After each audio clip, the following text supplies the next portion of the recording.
A steel silo in Kankaanpää, Finland. December darkness and snow against the walls. Inside sits 100 tons of sand heated past 1,000 degrees by wind power. That sand heats an entire district through a winter below -20 degrees. No lithium, no cobalt, and no battery. You paid over $2,000 to heat your home last winter. By the end of this video, you will discover the one number the battery industry has never acknowledged. I did not believe him at first. A retired mechanical engineer on a homesteading forum claiming he had not paid a heating bill in 4 Vermont winters. He posted blurry photos of a steel tank in his basement and hand-drawn diagrams that looked more like folk art than thermodynamics. But month after month, his numbers held up. Nobody on the forum could find the flaw. So last February, I drove 6 hours north through a snowstorm to a farmhouse outside Craftsbury, Vermont to see it for myself. What I found was not complicated, it was embarrassingly simple. A heavily insulated steel tank roughly the size of a large chest freezer sat in the man's basement workshop. Inside it was a mixture of washed sand and a specialized thermal salt compound. That is a common heat-retaining mixture you can order from a chemical supplier for about $40. A set of resistive heating coils powered by a 12-panel rooftop solar array heated that thermal mass to around 500 degrees Fahrenheit during daylight hours. A forced air heat exchanger pulled warmth from the tank and pushed it through the existing ductwork of a 2,000-square-foot New England farmhouse. The system had been running for 4 winters. Not one component had failed. I placed my own thermocouple probe into the access port at 3 in the afternoon on a late February day. The core temperature read 478 degrees after 6 hours of solar charging. I came back the next morning before sunrise. The core still read over 300 degrees. The thermostat inside the house had not dropped below 66 all night. The man's only maintenance was checking the high-temperature thermal salt formulation thermal core roughly every 18 months as some material shifts during thermal cycling. Replacement cost for the salt was under $40. Total build cost for the entire system, including used solar panels, was under $2,000. He did not invent this. He learned the core concept from a 2018 press release published by the Massachusetts Institute of Technology about a project the researchers called Sun in a Box. He simply scaled the principle down using hardware store materials and physics that have been understood for over 2,000 years. The physics behind that sand tank stretch back further than most people realize, and the man who brought it into the modern era nearly lost everything trying. In the 1st century, Roman engineers built hollow floors over fire channels that heated massive slabs of stone and tile. The thermal mass absorbed heat during the burn and radiated warmth for hours after the fire went out.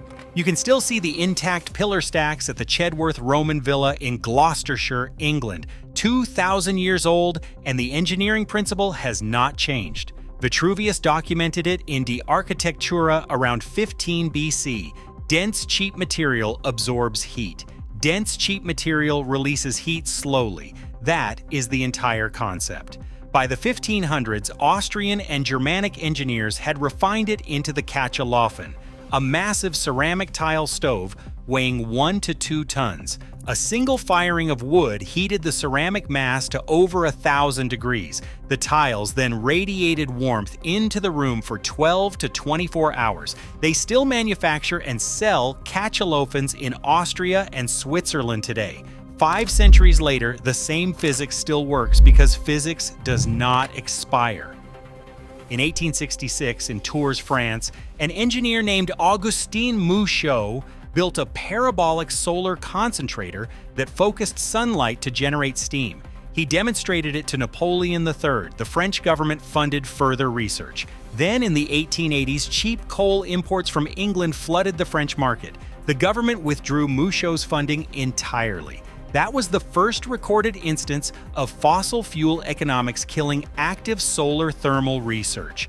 Fast forward to 1995. In Barstow, California, Sandia National Laboratories and the United States Department of Energy built Solar 2, a 10-megawatt concentrating solar power plant that used molten nitrate salt as both the heat transfer fluid and the storage medium. The salt was heated past 1,000 degrees during the day and stored in insulated tanks. At night, the hot salt generated steam to run a turbine. The plant proved that thermal storage could deliver solar electricity around the clock. It ran successfully for 3 years. Then, in 2018, Professor Azagun Henry and his team in the Department of Mechanical Engineering at MIT proposed a system that stores surplus renewable electricity as heat in tanks of white-hot molten silicon at approximately 4,300 degrees. When electricity is needed, the glowing liquid emits light captured by specialized thermophotovoltaic cells that convert it back into power. They published the concept in the journal Energy and Environmental Science in December 2018. The projected storage cost they calculated was approximately $10 per kilowatt hour of capacity. In 2022, Henry and collaborators at the National Renewable Energy Laboratory shattered the efficiency record for thermophotovoltaic cells, 41.1% conversion efficiency, published in Nature. That single breakthrough made the sun-in-a-box concept commercially viable for the first time. And that same year, Polar Night Energy in Finland filled a steel silo with 100 tons of sand and started heating a district. No lithium, no degradation, no replacement cycle, just sand and heat and physics that never stopped working. 7 proven milestones across 2,000 years. The physics never failed, the funding did. And in the United States specifically, the funding did not simply dry up.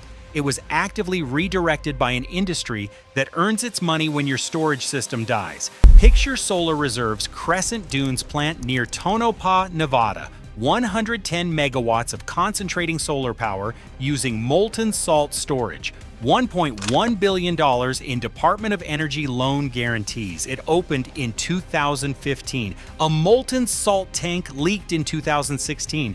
The plant shut down, restarted, underperformed, and declared bankruptcy by 2020.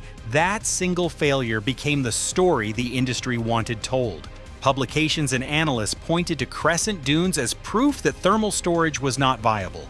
Meanwhile, dozens of molten salt plants operated successfully overseas. Gemma Solar outside Seville, Spain has run since 2011. The Noor Ouarzazate complex in Morocco generates 580 megawatts. The Delingha plant in Qinghai province, China came online and performed exactly as designed. Crescent Dunes was an engineering execution failure at one plant, but the narrative was deployed as though the entire concept had been disproven. Now picture the money. In fiscal year 2022, the Department of Energy allocated approximately $380 million to its Office of Electricity Energy Storage programs. The vast majority went to electrochemical storage. That means lithium-ion. Thermal storage received a fraction. The global lithium-ion battery market exceeded $150 billion in 2025 alone. That is not a market. That is a gravitational field. Picture the lobbying infrastructure protecting it. The American Clean Power Association and industry coalitions draft model legislation for state-level energy storage incentive programs. Those programs define storage as electrochemical by default. Thermal does not appear on the form. The specifics are damning. Utility interconnection standards under IEE 1547 and FERC Order 2222 were written for batteries that push electrons onto the grid. A thermal storage system that heats your home without exporting a single watt does not qualify for the same incentives, tax credits, or net metering benefits. The investment tax credit under the Inflation Reduction Act of 2022 gives a homeowner who installs a lithium battery a 30% tax credit. A homeowner who builds a thermal mass storage system using the same solar panels and stores the same energy as heat instead of electrons may receive nothing. The system was not banned. It was written out of the incentive structure so completely that it became economically invisible. Picture families opening utility bills at kitchen tables and setting them face down. Picture lobbyists walking government hallways with binders full of research their own companies funded. Picture a committee meeting where thermal storage was never voted down because it was never placed on the agenda. Now, if you do not own land, if you are not off-grid, if you are sitting in a suburban house or an apartment right now, stay with me, because what comes next works in any home, costs under $300, and requires 0 permits in most jurisdictions. This part was built specifically for you. Here is the number I promised at the beginning of this video, the one calculation the battery industry has never publicly addressed. MIT's Sun-in-a-Box thermal storage system projects a cost of approximately $10 per kilowatt hour of storage capacity at commercial scale. A Tesla Powerwall 2 stores 13.5 kilowatt hours at approximately $11,500 installed. That works out to roughly $850 per kilowatt hour of capacity. It carries a 10-year warranty and begins degrading the day you plug it in. The Polar Night Energy Sand Battery in Finland stores 8 megawatt hours at an estimated capital cost of $3 to $7 per kilowatt hour of thermal capacity. No degradation, no replacement cycle, service life measured in decades. The retired engineer in Vermont built his system for under $2,000, including used solar panels. It stores approximately 20 kilowatt hours of usable thermal energy per charge cycle and has operated without a single component failure for 4 winters. His cost per kilowatt hour of storage capacity falls between $50 and $100 with no degradation curve and no replacement schedule. A lithium battery bank stores energy at $850 per kilowatt hour and starts DYing the moment you install it. A thermal mass system stores energy at $10 to $100 per kilowatt hour depending on scale and never degrades. That is an 8 to 85 to 1 cost advantage over the product that supports a $150 billion industry. That is the number. That is why they wrote it out of the code. Here's how you build a simplified version yourself. This is not a whole house heating system. This is a single-room supplemental thermal storage unit that any homeowner or apartment renter can assemble for under $300. You need a 5-gallon steel bucket or surplus steel ammunition can as the containment vessel at $5 to $15. Clean dry sand or a high-temperature thermal salt formulation as the thermal mass at $10 to $20. A heavy-duty, resistive heating element rated for 120 volts at 300 to 500 watts at $10 to $20 from any electronic supplier. High-temperature mineral wool insulation wrap at $20 to $30. A small 12-volt fan and duct adapter for heat extraction at $10 to $15. A plug-in timer or smart plug to schedule heating during off-peak hours or solar surplus at $10 to $15. High-temperature silicone sealant and basic wiring supplies at $20 to $30. Total cost for the thermal storage unit runs $85 to $145. Add a small portable solar panel for fully off-grid operation and you are still under $300. The build follows 7 steps. First, cut your mineral wool insulation and line the interior walls of the steel vessel for maximum heat retention. Second, fill the vessel with your sand and high-temperature thermal salt formulation, leaving a channel in the center for the heating element. Third, install the heavy-duty resistive heating element into the center channel. Secure it safely according to manufacturer specifications to ensure proper thermal contact with the mass. Fourth, seal the top with an insulated lid and install the fan and duct port to allow air circulation across the hot mass. Fifth, wire the heater through your timer or smart plug. Sixth, run the charge cycle. The heater operates during solar surplus or off-peak grid hours, raising the thermal mass to operating temperature. Seventh, run the discharge cycle. The fan circulates room air past the hot thermal mass and pushes warm air back into the room. 3 safety points you cannot skip. The vessel must sit on a fireproof surface like concrete or ceramic tile and must be kept away from anything combustible.